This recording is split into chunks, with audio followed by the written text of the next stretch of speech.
Alors, la question qui m'a été posée, c'est de savoir, y a-t-il une différence entre la facturation et l'affacturage? Alors, c'est une question que nous allons répondre tout à l'heure. À tout de suite. Alors, la différence que nous allons établir aujourd'hui, c'est entre ces deux concepts. C'est quoi la différence entre l'affacturage et la facturation? Ce sont deux concepts vraiment différents selon leur domaine, leur champ d'action. Voilà. Premièrement, ce que nous devons retenir par rapport à la facturation, c'est déjà tiré du verbe facturer, donc de facture. Donc, c'est un concept qui veut tout simplement dire procédure par laquelle une entreprise facture auprès de ses clients les services ou bien les biens mis en leur disposition. Donc ça, c'est généralement la vie de toute entreprise. Le fait que vous faites une prestation chez une tierce personne ou que vous donnez de la marchandise, vous mettez de la marchandise à la disposition de quelqu'un. Donc le document qui vient attester la transaction donc, est appelé la facture. Et cette procédé-là est appelé la facturation.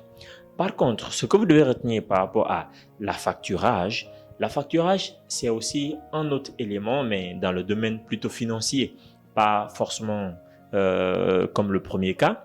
L'affacturage, donc, c'est la procédé par laquelle une entreprise quelconque décide de vendre ses créances à une autre personne, à une tierce personne, et généralement aux institutions de crédit qui ont assez de liquidité de la trésorerie.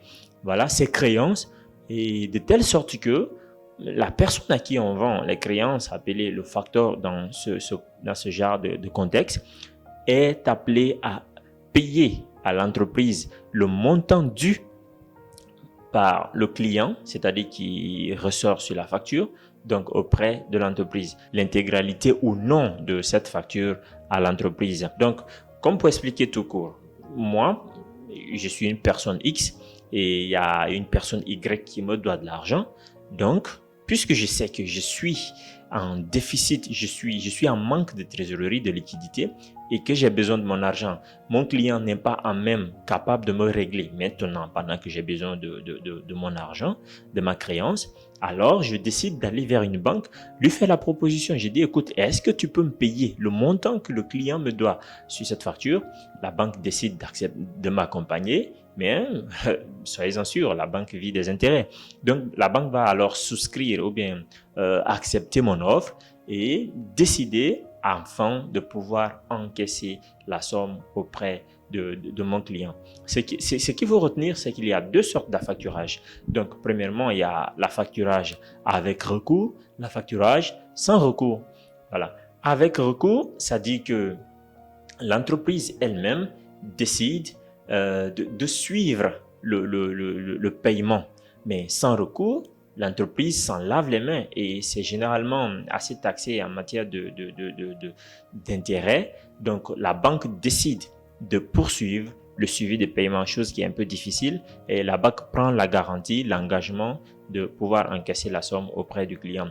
Et généralement, au paiement de la créance, ça varie entre 70 à 90%.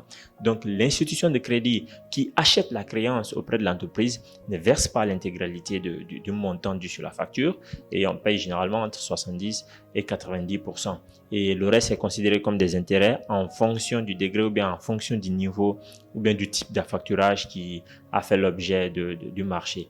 Voilà. Donc, ce que vous pouvez retenir en tout cas, c'est que la facturation, vous émettez un document auprès de votre client pour passer la transaction d'une opération qui a fait l'objet d'une prestation de service ou bien d'une vente de biens ou de marchandises. Tandis que l'autre côté, la facturage notamment, c'est pour céder vos créances pour que quelqu'un d'autre paye le montant dû de la facture qui devait notamment être réglé par une tierce personne.